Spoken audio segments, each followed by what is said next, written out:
So, if you looked at the title of this video and then clicked on it and you didn't know what I was talking about, here's a quick recap. So there was a Christian men's conference in Missouri, and one of the opening acts was a former male stripper from a gay club in Los Angeles, taking off his shirt, swallowing a sword, climbing up a pole.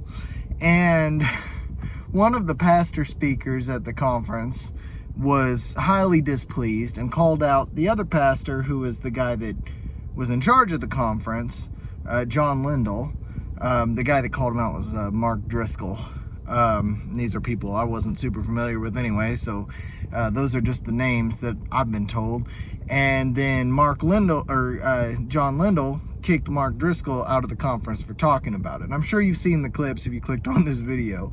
But I was there. I saw the performance. And it was my first time ever being at a conference like this. Someone I know got me tickets. And, it was very nice of them, invited me there, and, got to watch the show. But I was thinking as the act was happening, this guy is climbing up a pole, kind of strutting around it and swallowing a sword.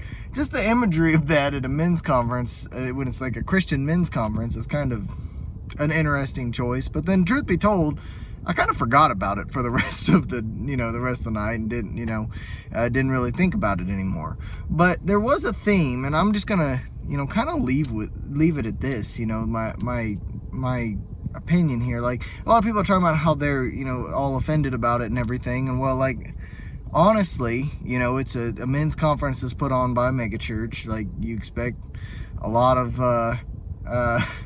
different types of entertainment, but one thing you don't really expect is former male strippers from gay clubs taking off their shirts and climbing a pole. Like, you don't really expect that.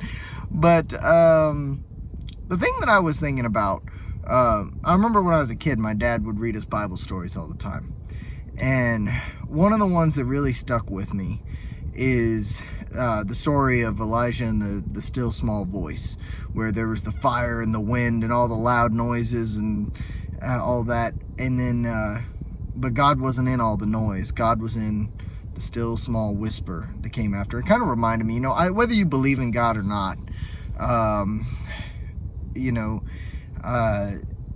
humans have spiritual experiences, and spiritual experiences, at least to me and in my mind and in my experience, happen when things are quiet, when things are peaceful.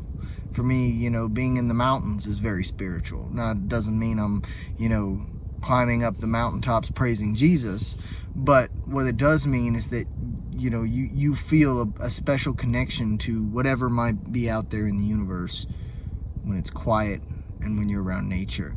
The loud noises, the screaming and singing and yelling and preaching and all of that, it doesn't feel very spiritual to me. And that's, my opinion, obviously. I'm sure other people have different opinions, but that's my 2 cents on the take on it. And, it's the conference as a whole just made me realize, I don't think you go to a conference like that for a true spiritual experience. I think you have a true spiritual experience other places where things are peaceful. So, but that's just it. Yeah, let me know what you guys think in the comments. I find the whole thing kind of amusing. And yeah, I'll see you next time.